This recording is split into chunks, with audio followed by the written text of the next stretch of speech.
بسم اللہ الرحمن الرحیم۔ فرعون کی قوم اور قیامت کا عذاب۔ قصص الانبیاء بھاگ 20۔ فرعون اور حضرت موسیٰ علیہ السلام کا یہ شاندار واقعہ حق و باطل کے مارکے میں ایک شاندار مارکا ہے۔ ایک اور غرور و گھمنڈ، جبر و ظلم، تو دوسری اور مظلومیت، خدا پرستی اور صبر و استقامت کی فتح و کامرانی کا عجیب و غریب مرکہ۔ اس لیے اللہ تعالیٰ نے فرعون اور فرعون کی قوم کو دنیا کی ہلاکت کے بعد عبرت و بصیرت کے لیے اس طرف بھی توجہ دلائی ہے کہ اس قسم کے لوگوں کے لیے آخرت میں کس قدر سخت عذاب اور پھٹکار کے کیسے عبرتناک سامان مہیا ہے۔ ترجمہ اور الٹا پڑا فرعون والوں پر بری طرح کا عذاب وہ آگ ہے کہ دکھلا دیتے ہیں ان کو صبح و شام، اور جس دن قائم ہوگی قیامت حکم ہوگا داخل کرو فرعون والوں کو سخت سے سخت عذاب میں۔ حضرت موسیٰ علیہ السلام اور بنی اسرائیل نے سلامتی کے ساتھ لال ساگر پار کرنے کے بعد شور بیابان سے ہوتے ہوئے سینا کی راہ لی۔ سینا کے مورتی گھروں میں بت کے پجاری بتوں کی پوجا میں لگے ہوئے تھے۔ بنی اسرائیل نے یہ منظر دیکھا تو کہنے لگے، موسیٰ ہم کو بھی ایسے معبود بنا دے تاکہ ہم بھی اسی کی طرح ان کی پوجا کریں۔ حضرت موسیٰ علیہ السلام نے قوم کی زبانی یہ شرک بھری مانگ سنی تو بہت زیادہ ناراض ہوئے اور بنی اسرائیل کو ڈانٹا اور اتنی شرم دلائی اور ملامت کی کہ بدبختو، ایک اللہ کی عبادت چھوڑ کر بتوں کی عبادت کی طرف جھکاؤ ہے اور اللہ کی ان تمام نعمتوں کو بھول بیٹھے جنہیں اپنی آنکھوں سے دیکھ چکے ہو۔ بنی اسرائیل اب سینا کی گھاٹی میں تھے۔ یہاں بہت تیز گرمی پڑتی ہے، دور دور تک ہریالی اور پانی کا پتہ نہیں۔ بنی اسرائیل حضرت موسیٰ علیہ السلام سے فریاد کرنے لگے۔ تب حضرت موسیٰ علیہ السلام نے اللہ کے دربار میں التجا کی اور اللہ کی وحی نے ان کو حکم دیا کہ اپنا عصا ڈنڈا زمین پر مارو۔ حضرت موسیٰ علیہ السلام نے ارشاد کی تعمیل کی تو فوراً 12 سوتے ابل پڑے اور بنی اسرائیل کے 12 قبیلوں کے لیے الگ الگ چشمے جاری ہو گئے۔ پانی کے اس طرح جٹائے جانے کے بعد بنی اسرائیل نے بھوک کی شکایت کی۔ حضرت موسیٰ علیہ السلام نے پھر رب العالمین سے دعا کی۔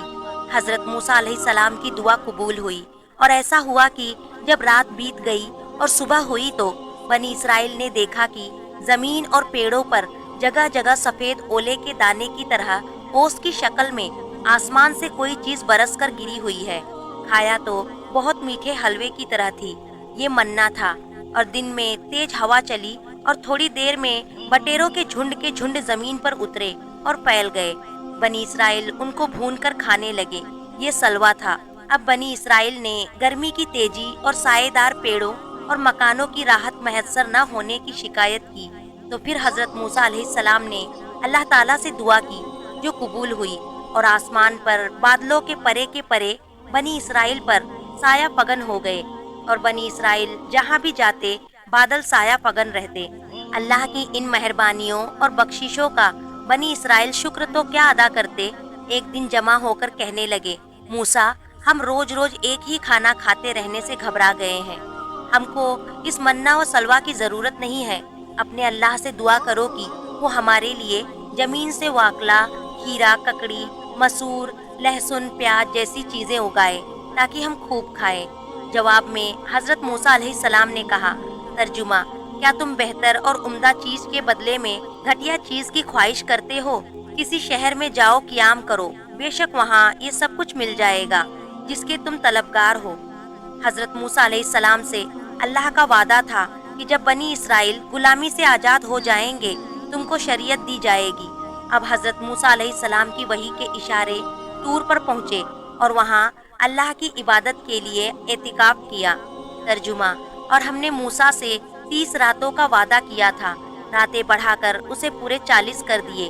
اسی طرح پروردگار کے حضور آنے کی مقرر کی ہوئی میعاد یعنی 40 راتوں کی میعاد پوری ہو گئی۔ جب حضرت موسیٰ علیہ السلام طور پر اعتکاف کے لیے تشریف لے گئے تو اور موسیٰ نے اپنے بھائی ہارون سے کہا تو میرے پیچھے میری قوم میں نایاب رہنا اور ان کی اصلاح کا خیال کرنا اور فساد پیدا کرنے والے کی راہ پر نہ چلنا۔ جب 40 رات پورے ہو گئے تو اللہ نے حضرت موسیٰ علیہ السلام کو ہم کلامی کا شرف بخشا تو وہ پکار اٹھے، پروردگار مجھے اپنا جمال دکھا کہ تیری طرف نظر کر سکوں۔ حکم ہوا تو مجھے نہیں دیکھ سکے گا، مگر ہاں اس پہاڑ کی طرف دیکھ، اگر یہ تجلی حق کی تاب لے آیا اور اپنی جگہ ٹکا رہا تو مجھے دیکھ سکے گا۔ پھر جب اس کے پروردگار نے تجلی کی تو اس تجلی نے پہاڑ ریزہ ریزہ کر دیا اور موسیٰ علیہ السلام گش کھا کر گر پڑے۔ جب موسیٰ علیہ السلام ہوش میں آئے تو بولے، اللہ تیرے لیے ہر طرح کی تقدیس ہو، میں تیرے حضور توبہ کرتا ہوں اور سب سے پہلے یقین کرنے والوں میں ہوں۔ اس کے بعد موسیٰ علیہ السلام کو تورات عطا کی گئی۔ ترجمہ، اور ہم نے اس کے لیے تورات کی تختیوں پر ہر قسم کی نصیحت اور احکام میں سے ہر چیز کی تفصیل لکھ دی ہے، پس اس کو قوت کے ساتھ پکڑ اور اپنی قوم کو حکم کر کہ وہ ان کو اچھی طرح اختیار کرے۔ بہرحال حضرت موسیٰ علیہ السلام کو تختیوں کی شکل میں تورات عطا ہوئی اور ساتھ ساتھ یہ بھی بتا دیا گیا کہ ہمارا قانون یہ ہے کہ جب کوئی قوم ہدایت پہنچنے اور اس کی سچائی پر دلیل اور روشن حجت آ جانے کے باوجود بھی سمجھ سے کام نہیں لیتی اور گمراہی اور باپ دادا کی بری رسم پر ہی قائم رہتی ہے اور اس پر اصرار کرتی ہے تو پھر ہم بھی اس کو اس گمراہی میں چھوڑ دیتے ہیں اور ہمارے حق کے پیغام میں ان کے لیے کوئی حصہ باقی نہیں رہتا، اس لیے کہ انہوں نے حق قبول کرنے کی استعداد اپنی سرکشی کے بدولت برباد کر دی۔ انشاءاللہ قصص الانبیاء کے اگلے بھاگ میں ہم دیکھیں گے بنی اسرائیل کی حد دھرمی اور گائے کے بچڑے کی عبادت کے سبب اللہ کا عذاب۔